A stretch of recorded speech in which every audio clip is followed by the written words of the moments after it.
I am Madison Timmons. I'm Chris Susie. And we're paranormal specialists who live in the most haunted city on earth, Savannah, Georgia. Every day is Halloween in our line of work, so join us as we spin true tales of haunts, murders, and disturbing Savannah history.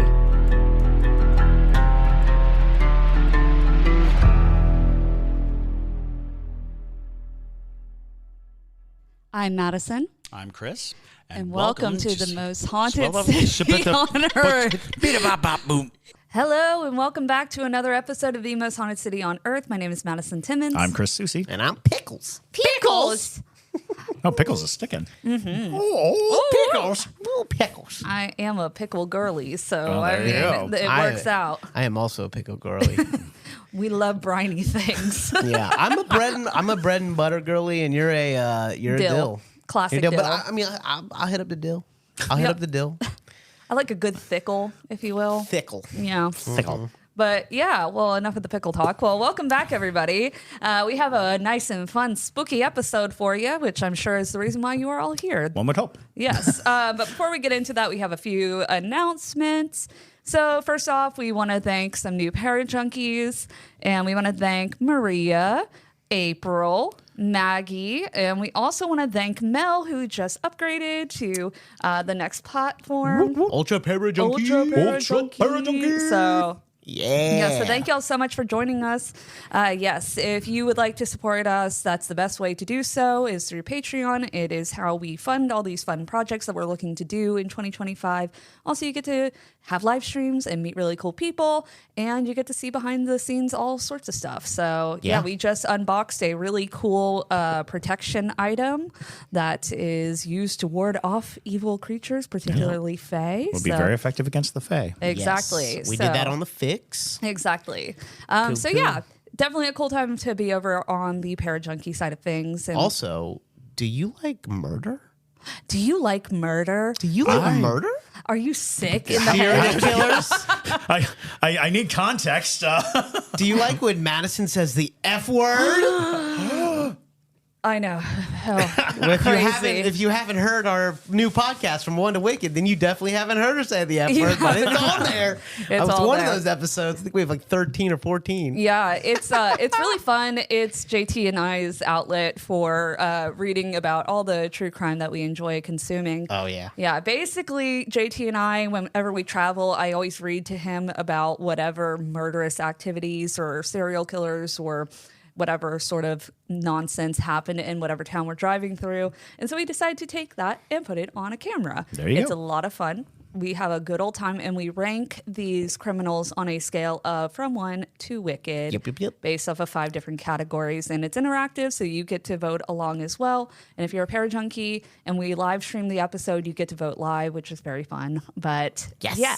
So And then with what we're doing today for this episode, Chris, he's announced his museum already, and this actually has to do directly with the museum.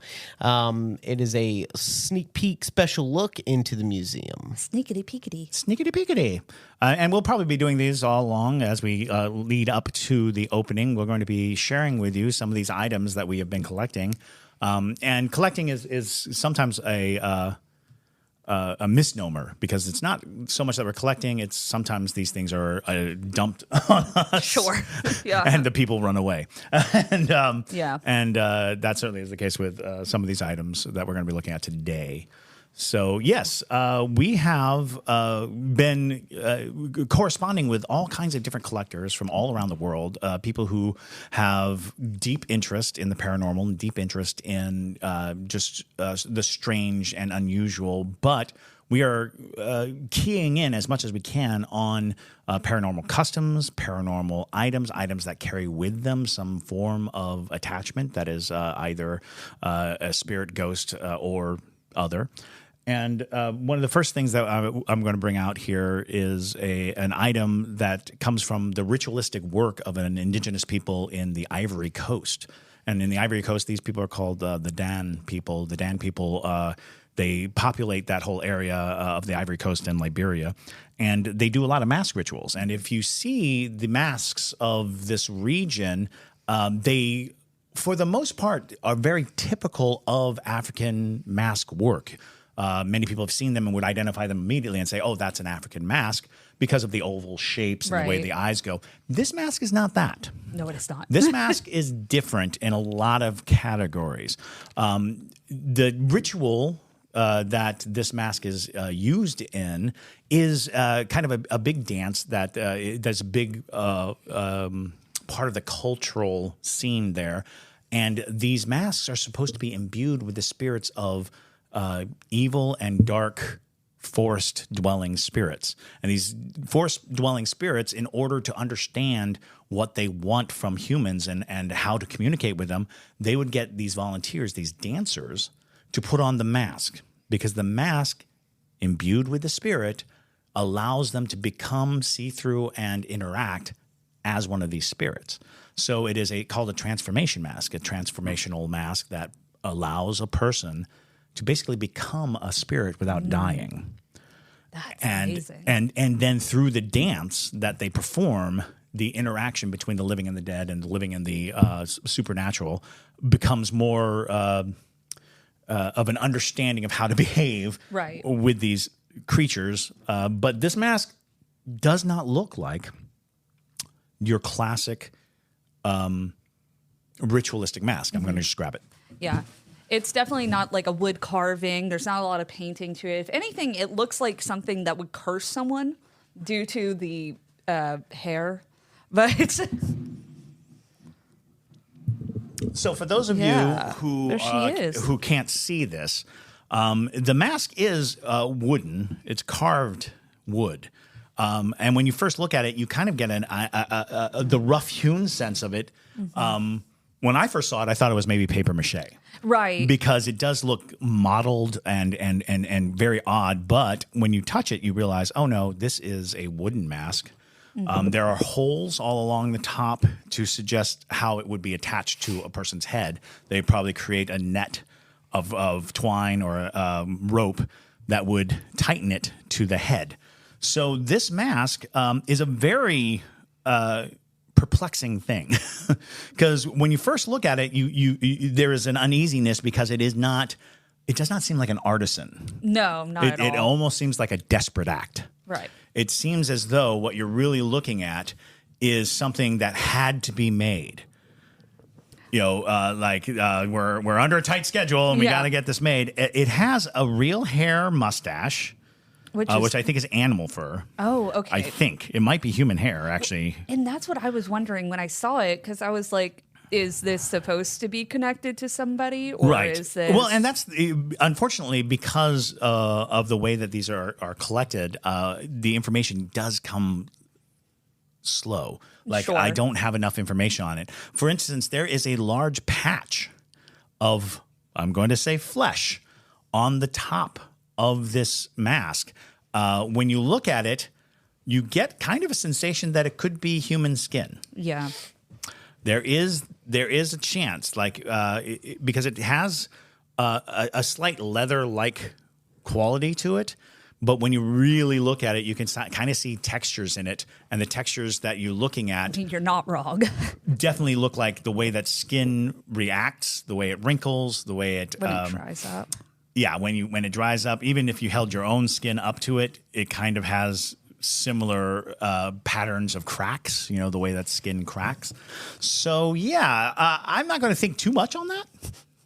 I when I acquired the mask, it was not explained to me that was what that was, because the pictures do not make it seem like the top is leather.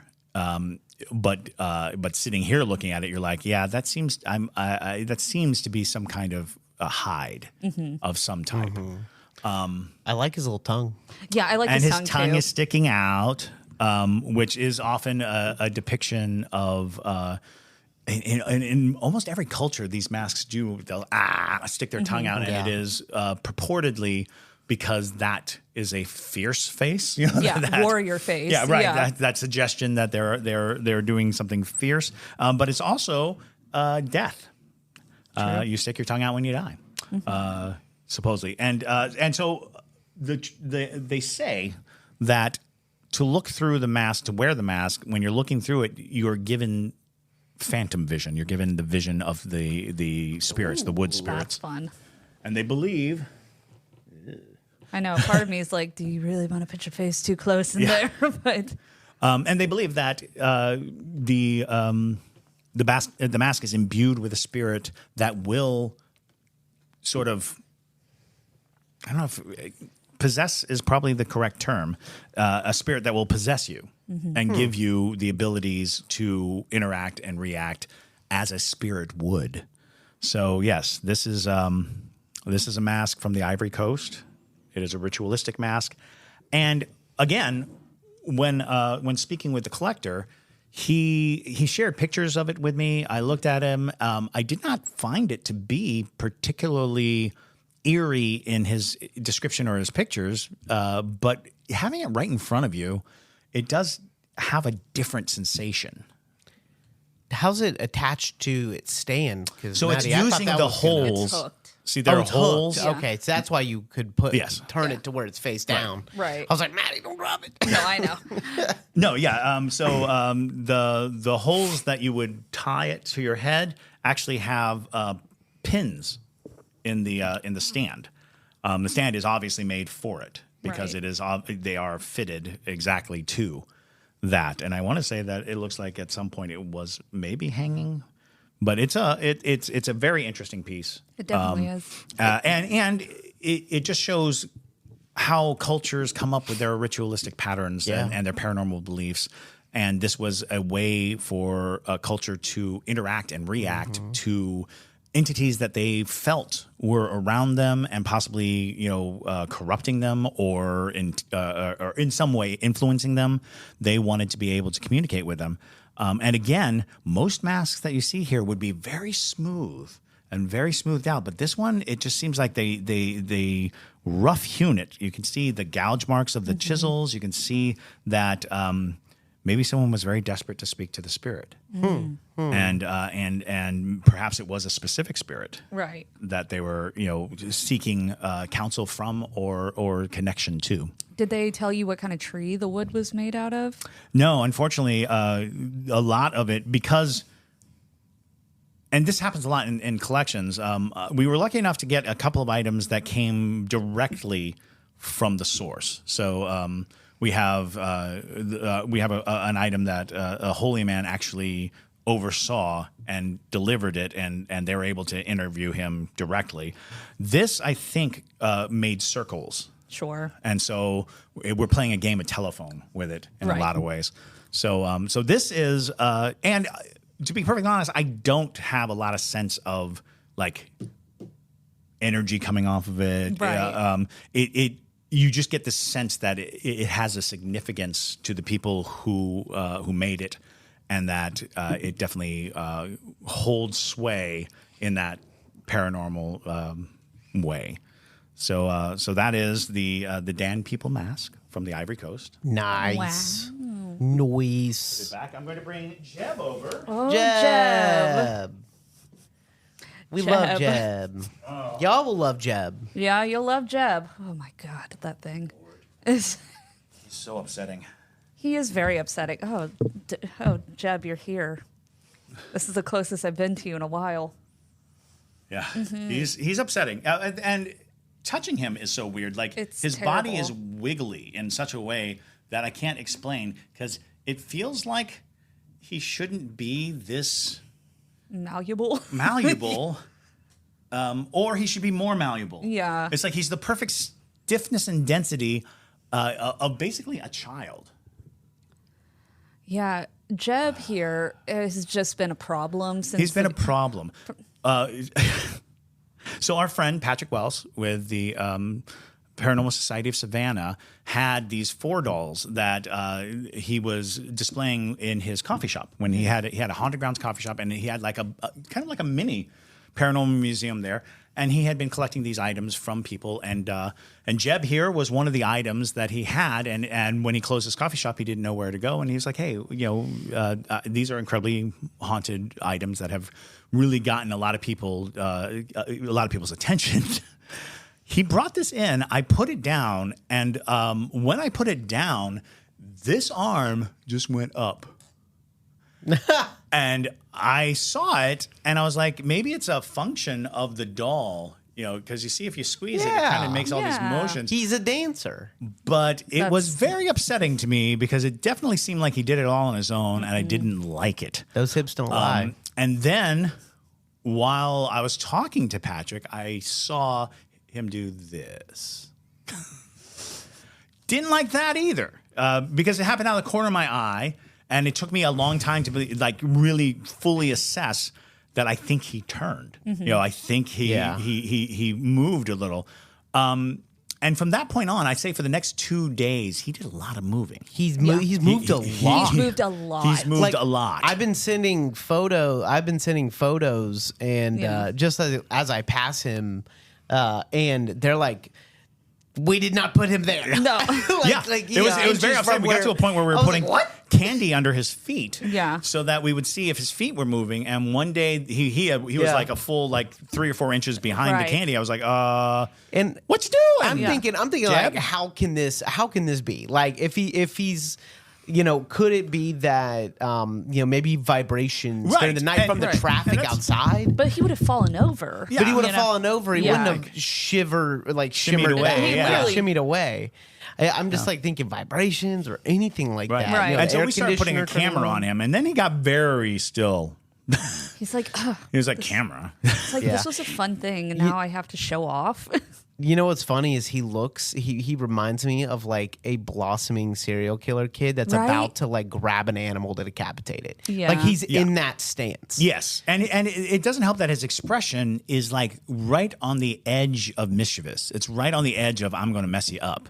There's just something about the way he's standing, because he's also standing with his shoulders up a little. Yeah. He's kind of leaning forward. He's going to be aggressive towards something. He's going to be aggressive towards something. And it's and we've tried to change his posture.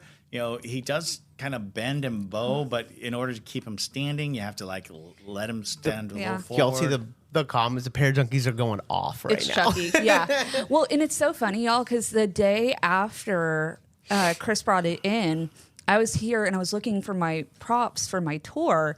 And so I just went in there and I was walking by and I watched him do a very similar thing where he kind of just moved like that. And so I was like, oh no, you're not going anywhere, buddy. So I made a little sigil and slipped it underneath his feet just in the off chance that he decided to really make a break for it. But yeah, we ultimately ended up removing the sigil because we were afraid that, again, we don't want things to be too effective. We don't want to impair these spirits, and we certainly don't want to suggest that they're not welcome here. But he was getting a little rowdy for our for our needs. It's do you know what he reminds me of is Macaulay Culkin in The Bad Seed? Yeah, in The Bad Seed. But he's looking at the little girl in the ice, when she falls in the ice, and he's watching her. Yeah. That's what. Yeah. That's what he. That. That's what he's giving. He looks like he's enjoying someone else's suffering. He is. It's the Schadenfreude doll. Smile and again, y'all, if you are listening to this and you want to watch it, all you have to do is switch it on Spotify. It goes to video. Yeah. This is a classically creepy doll. Yeah. I could not imagine if I were walking in an antique store and I saw it on a shelf that I wouldn't stop to say, okay, that's a creepy doll. Right. Well, and it's so interesting because when you moved these into the back room, I was also here to give a tour, and I was the only one in the building. And so I was walking around and I'm like, oh, where'd they put the dolls? And I found them. So I opened the door and I kid y'all not, I literally, it was like getting hit with a brick. I got a major brain zap, if you've ever felt that sensation. I literally was like, oh my God. So him with all his friends in that room is just brewing the energy. But yeah, also that same night, after I made my visit with the dolls, I came back in here and I was sitting in the dark because we hadn't hung up our light yet. And so I was just sitting here, just being myself over in my chair. And I hear what sounds like somebody pick up a really heavy object and then slam it on the ground. Oh, God. And I went out there because I was like, something fall over. and nothing was out of place. So I don't know if that was one of them or who. You told me that. You Yeah. told me that when it happened, and I was like, Yeah. I was like, make sure it wasn't a camera. Make sure it wasn't anything like super important because we have stuff. Ooh, I wonder if it was the door to the hole. Oh hell no! I didn't even consider that. I literally. I didn't even think about that either. Here, let me go do it and Yeah. let me know if it's the same sound. I'll be right I back. was literally. We're going to conduct an experiment here. I sat there with my phone flashlight on. Yes, the with whole. the door open. Yeah. Was the door open? Yeah. Yeah, I was just sitting there after that with my phone flashlight on. I was like, I'm not sitting here by myself in the dark. There's too many different things that could have caused that. Yep. That's absolutely it. That's it. Yeah. So that's really comforting. Yeah, that noise was exactly it. Didn't even consider it. Did not consider that it could be the hatch. So whatever was down there. We had 2 separate ghost hunts with 2 different groups of people in the space, and at both times, a call to go to the hole came through the spirit box and the hole. spirit chat. 2 different devices telling us to go towards the hole, go into the hole, go under the ground. Chris, should the hole be part of the museum? Right? Well, Haunted hole. Unfortunately, I'm gonna wall that area off as like where the employees go. Oh, okay. But mostly it's because those fuse boxes are actually kind of dangerous for people to be Yeah. around. Yeah. Yeah. So I'm gonna seal that Building's up. old. Yeah. She an old girl. She- But old girl. it can be like the secret haunting. That, Oh yeah, no. Yeah. I firmly believe that there's a spirit that desperately wants inside or wants to pull us out. I don't want to be a part of either one of those things. Because didn't you left a EVP recorder and got a bunch of like thumping sounds Dude, in the middle of the I night? will tell. It's on Patreon. I left an EVP recorder down there for 12 hours, and I pull it up, and it's like I left the speaker side up, like the part where it's recording. So it wasn't like it was in the dirt or anything. I left it up, and it was just like these like I mean these really deep bassy thuds. And I asked our neighbor at the time, he was our only neighbor because hurricane damage got the other neighbors out. So I asked the neighbor at the time, I asked him, I'm like, were y'all here? Like, I'm looking at the time code, like 2:47 a.m. And he was like, no, we got here at 6. And I'm like looking at everything, and 6 is when all the noises started to go away. Oof. Yeah. And then so they were moving out at the time, and that's where the noise would have been made. But while they were moving out after 6, you barely couldn't heard hear it. anything. Yeah, because they're so far away too. Yeah, they're super far away. Yeah, and so there were like thunderous footsteps right above in the hole. Like, it was crazy. Wow. Nikki said, I do and don't want to know what's down there. We spend a Honest- lot of time that way. Yeah. I actually made contact recently with 2 psychics who run a shop down on Broughton Street, who conduct seances. Oh, very cool. And like they are hired to go to places and conduct seances. We're going to do a seance in here next week, I think. Ooh, Because I really want to know if they can beat in on Hole Dweller. should we live stream it for the? I'd have to check with them first. check with them. Yeah. You know, I want to live stream everything. I'm just like, let's live stream it. Yeah. Cool. Alrighty. So we got little serial killer boy. Yes. So then we got one this more. is Jeb. He is alarmingly active from my standpoint. However, the next doll we're going to bring out is supposedly much more active and has many stories that are very disturbing. The stories about this next doll have me deeply intrigued. But I keep him in a glass case, so I don't know if that's what's helping keep him from disturbing people. Yeah. But I'm going to go grab him now. Yeah. Including the red Sunday balloon. Yeah, yes. That was weird. That was so creepy. We'll talk about that in a second. But this next one's eyes do follow you still. So maybe we'll catch that on camera in some capacity. But he's very unnerving. Dum, dum, dum, dum. And not just because of what he is. So here we go. He has to be in a box, right? He does. He doesn't have to be. I can take him out. Well, we want him to be in a box. Yes. I mean, for this purpose, we can pull him out so you can see him. He's got his own stand, so. Oh, Lord. His name is Charlie. Mm-hmm. I'm now worried that I might have his name wrong. It might be Henry. Is he Henry? Oh, no. What's your name? Wouldn't it be terrible if I've been calling him by the wrong name this whole time? That's when the... Oh, yeah. So this is the first time I've been this close to him outside of his box, really. Mm-hmm. I have an instant headache. Yeah. I think Charlie was the one that gave me the brain zaps. What does it say? Exclusive license, Baby Berry Toy NYC. That's why he looks like someone's drunk uncle from New York. Oh, he's very stiff. I don't like how his hand is dirty. Yeah. Well, yeah. Like this hand is strangely dirty. Yeah, he's really gotten into stuff. He's gotten into stuff. So, we start this story with the fact that this purportedly was the most haunted item that the Paranormal Society of Savannah had in their collection. So much so that when a newspaper reporter came to do a story on their coffee shop, they were introduced to Charlie, and the reporter, being a skeptic at heart, thought that it was a good idea to mock Charlie.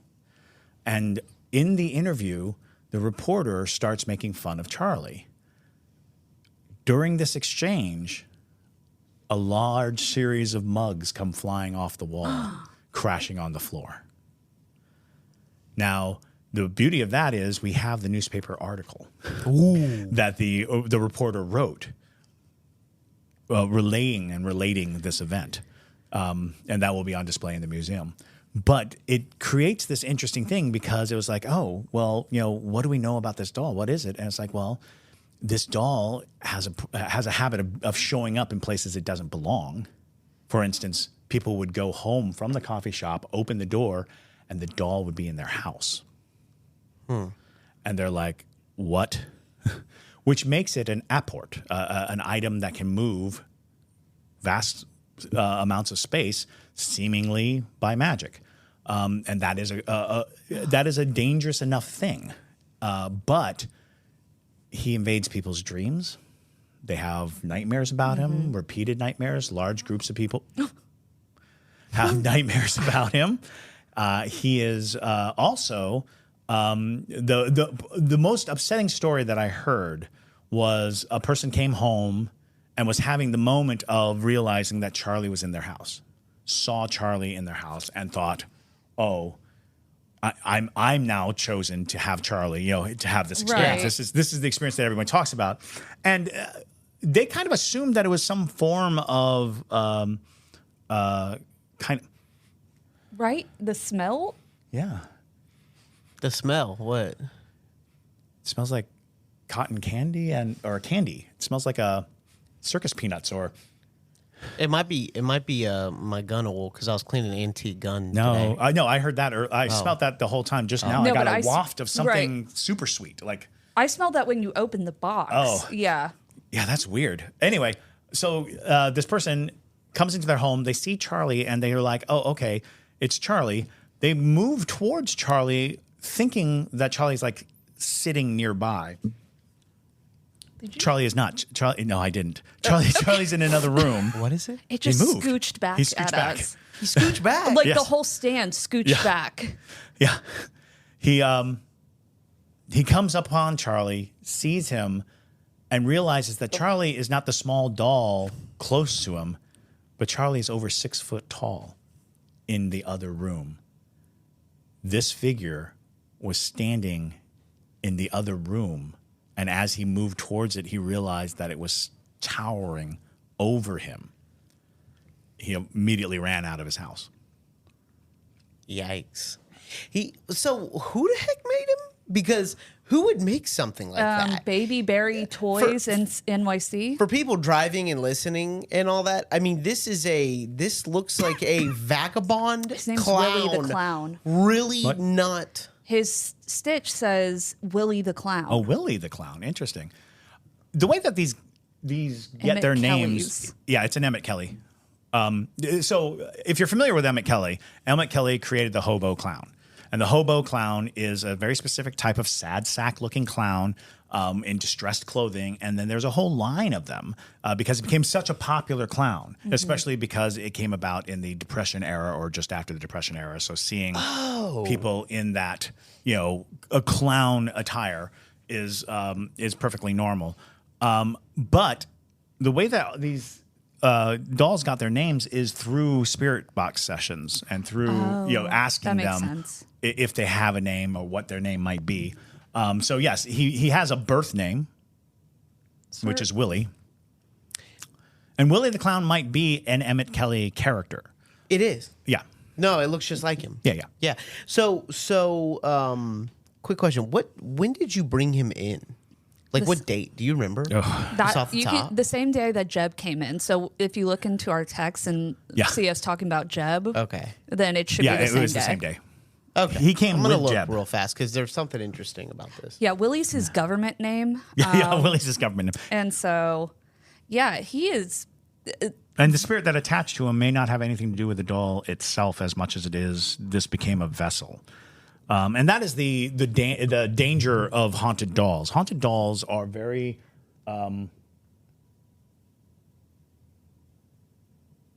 sorry, Jeb just lifted his arm. Everybody's just all having a just free for moving. all, or having a free for all today. We're just moving. So in any case, dolls are very tempting to spirits because they have bodies, because they are very similar to the bodies that they had left, and they're empty. And most famously, the story of Annabelle, probably the most famous haunted doll on Earth, involved the owners granting permission to a spirit to inhabit the doll, to live in the doll, and that is kind of the compunction is when you give dolls to children, they're playing with these dolls and they are interacting with them as if they're alive. They're giving them so much interaction and giving them animated life that it is very tempting for a spirit to interact with humans in that way. So you do get a lot of haunted dolls. Haunted dolls are basically a trap for ghosts. If you put out a doll in a place that is very haunted, it is likely that a ghost will want to possess the doll. And oftentimes, once a spirit is inside a vessel, whatever the vessel may be, it is stuck there. It is waiting for the vessel to be destroyed, because in the destruction of the vessel, there's a second death and the spirit is given a new opportunity to leave the vessel. But that is also why it's very bad to destroy a haunted object, because that spirit could be very dangerous. Right. So you need to take special care with these things. Oftentimes, a burial is the best choice. A lot of people are like, oh, burn it. It's like, don't burn it.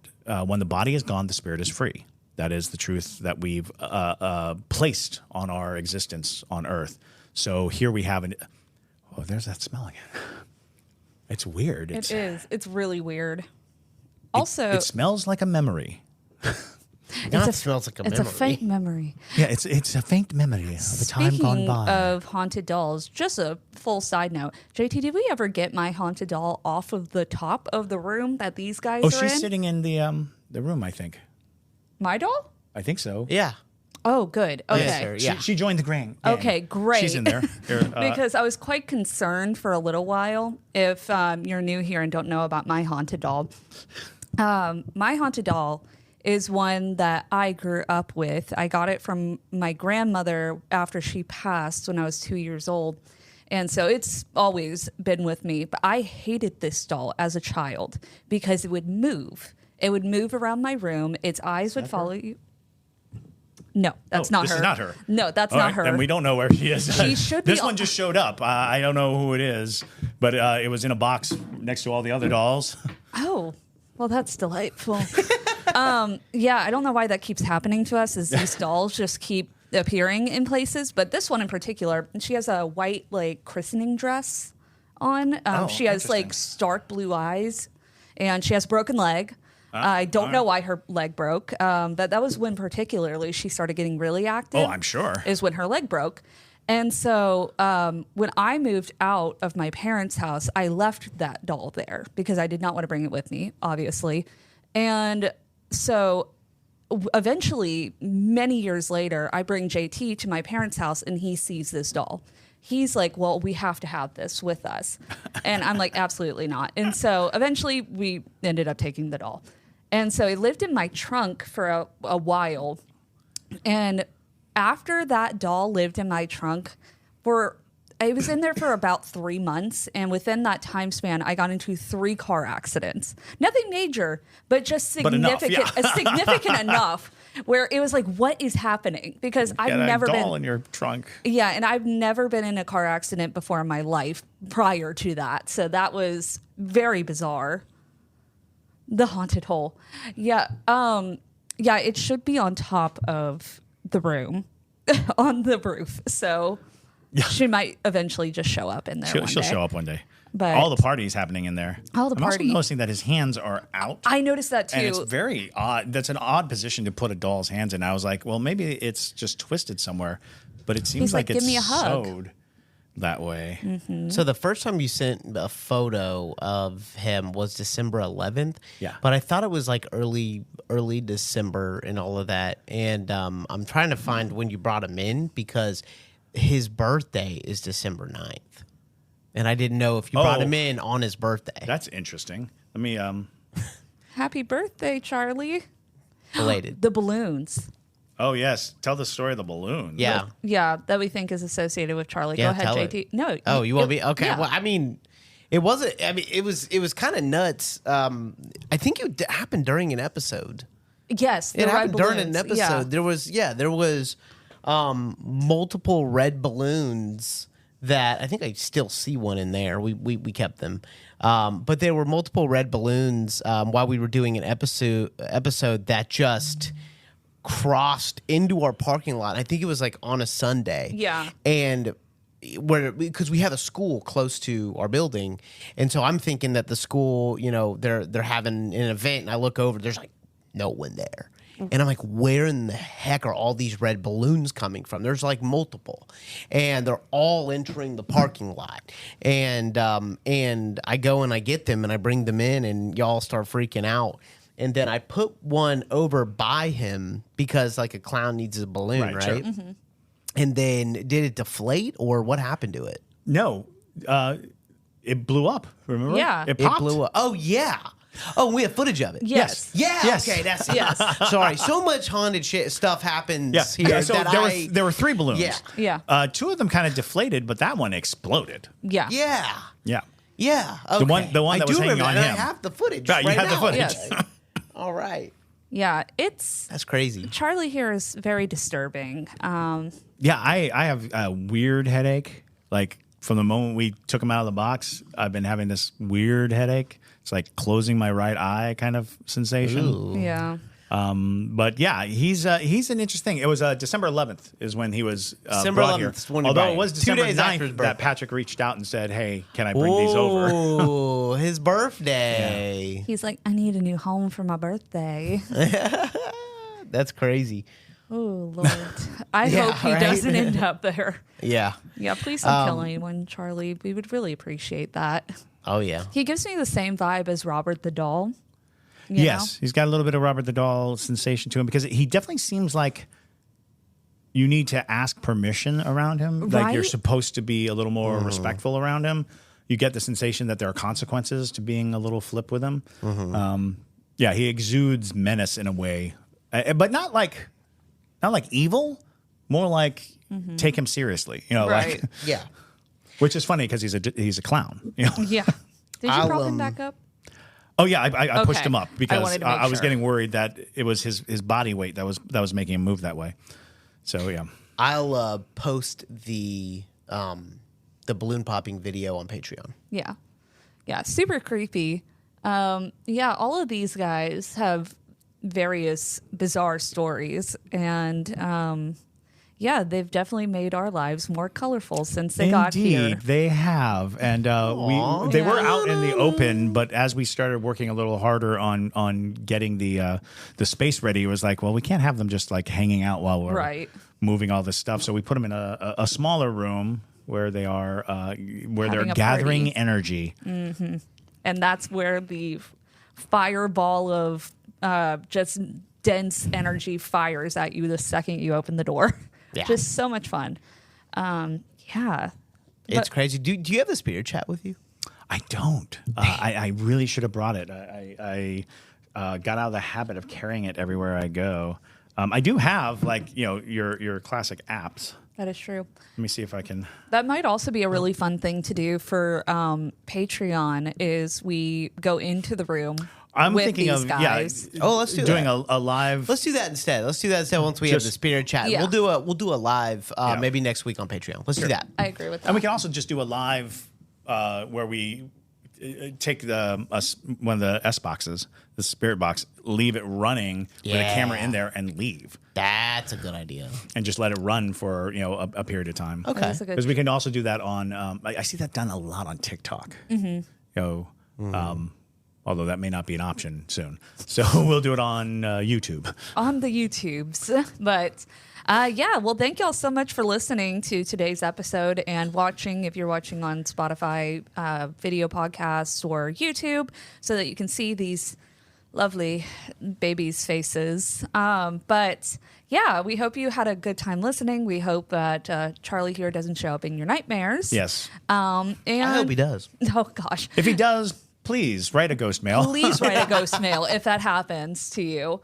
But with that, though, thank you again. And my name is Madison Timmons. I'm Chris Susi. And stay spooky, y'all.